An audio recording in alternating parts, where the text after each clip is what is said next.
আজকে আমরা করব চিকেন ভুনা। চিকেন ভুনাটা আমরা করব ব্রয়লার মুরগি দিয়ে। ব্রয়লার মুরগিটা অনেকে খেতে চান না স্মেলের কারণে, বা ব্রয়লার মুরগিটা অনেক দ্রুত রান্না হয়ে যায়, যার কারণে মশলাটা মাংসের ভিতরে ভালোভাবে ঢোকে না, সো মাংসটা টেস্ট হয় না। আজকে আমরা যেভাবে মাংসটা রান্না করব আপনারা এই রেসিপিটা ফলো করে দেখবেন, সবাই আপনার রান্নার ফ্যান হয়ে যাবে। সো রান্না শুরু করা যাক। রান্নার জন্য আমরা 1.5 কেজি পরিমাণ ব্রয়লার মুরগির মাংস ভালো করে ধুয়ে পরিষ্কার করে নিব স্কিনটা ফেলে দিয়ে। আমরা কড়াইতে প্রথমে দিয়ে দিব আস্ত জিরা, তারপরে দিয়ে দিব তেল। তেলটা একটু গরম হলে আমরা দিয়ে দেব এর মধ্যে পেঁয়াজ কুচি। পেঁয়াজটা আমরা কিছুক্ষণ লো হিটে ভেজে ব্রাউন কালারের মতো করে নিব। ভাজা পেঁয়াজের মধ্যে আমরা প্রথমে দিব তেজপাতা, তারপরে দিব ডালচিনি, তারপরে দিব এলাচি, এলাচির পরে দিব লবঙ্গ এবং সবার শেষে দিয়ে দিব গোলমরিচ। দিয়ে আমরা পেঁয়াজের সাথে মশলাটা আবার কিছুক্ষণ ভেজে নিব। মাংসটা আমরা একটু স্পাইসি করে রান্না করব, যার জন্য আমরা একটু কাঁচামরিচ দিয়ে দেবো, একটু বেশি পরিমাণেই দিব কাঁচামরিচটা। এবার আমরা দিয়ে দিব আদা রসুন বাটা। আদা রসুন বাটাটা দিয়ে আমরা মশলাটা কিছুক্ষণ ভেজে নিব। আদা রসুনের যে কাঁচা স্মেলটা আছে এটা চলে যায়, যতক্ষণ না একটা সুন্দর স্মেল আসা শুরু হয় ততক্ষণ আমরা মশলাটাকে একটু ভেজে নিব।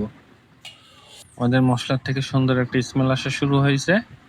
এবার আমরা দিয়ে দেব লবণ পরিমাণ মতো, দিয়ে দেব হলুদের গুঁড়া, দিয়ে দেব ধনিয়া পাউডারের গুঁড়া, দিয়ে দেব জিরার গুঁড়া এবং গরম মশলা। সবার শেষে দিব লাল মরিচের গুঁড়া। গুঁড়া মশলাটা আপনারা আপনাদের মাংসের পরিমাপের উপর নির্ভর করে দিবেন। এবার আমরা মশলাটা কষায় নিব, তার জন্য দিয়ে দেব হালকা একটু পানি, নাহলে গুঁড়া মশলাটা পুড়ে যাবে। হালকা একটু পানি দিয়ে এবার আমরা মশলাটা কিছুক্ষণ ধরে সুন্দর করে কষায় নিব। আমাদের মশলাটা কষানো হয়ে গেছে। এবার আমরা দিয়ে দিব আমাদের মুরগির মাংসটা।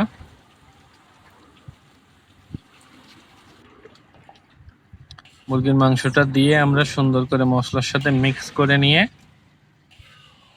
মাংসটা এবার আমরা ঢেকে দিব, দিয়ে লো হিটে মাংসটা আমরা রান্না করব।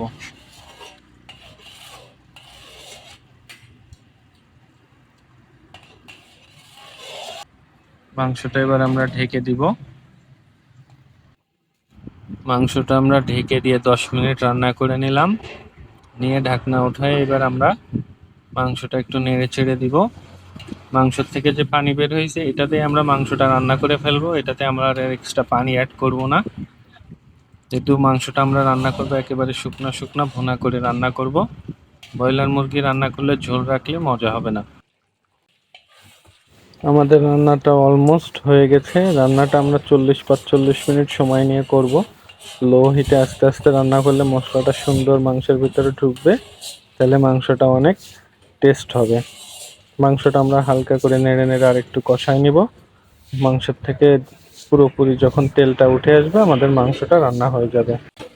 আমাদের চিকেন ভুনা অলমোস্ট ডান। আমরা লাস্ট একবার একটু সুন্দর করে মাংসটা নেড়ে মিক্স করে দিব মশলার সাথে। মাংসের থেকে সুন্দর তেলটা বেরিয়ে আসছে। আমাদের পারফেক্ট চিকেন ভুনা রেডি। তো আমাদের চিকেন ভুনা রেডি টু সার্ভ গরম গরম ভাতের সাথে।